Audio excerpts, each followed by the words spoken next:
So I mentioned that I got the bet right last night with Creighton in the first half over for them against South Dakota. That snapped a 3-game betting losing streak to start college basketball for me because I had Florida and I didn't like what I saw out of the Gators in their opener. I know we talked about Pete and how dominant he was for Arizona, but what's your outlook?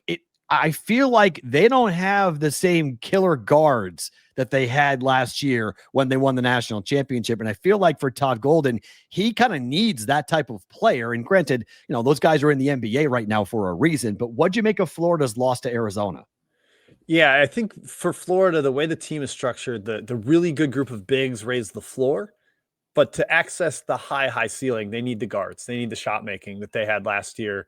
And I think there's some hope that Zavien Lee and Boogie Fland can get there as they progress throughout this season and getting comfortable in that system.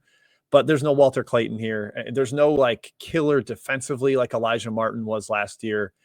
So it was a tough opener for Florida trying to go through with their new guards. And you'd think against a sort of younger team in Arizona, it might not look as kind of wonky as it did. But I will say Arizona might be like the only team with a bigger, more powerful front line than Florida. I mean, they played 6'7", 230-pound Avin Karchenko like 35 minutes at the 3.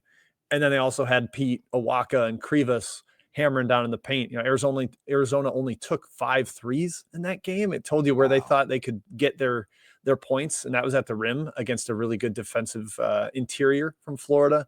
So I think Florida will look just fine when they play teams that aren't that huge inside, but maybe the rare matchups where it's going to be more of a guards game, like Tennessee's got a front court to compete with them, maybe one or two others in the SEC, Kentucky, if Quaintance gets healthy.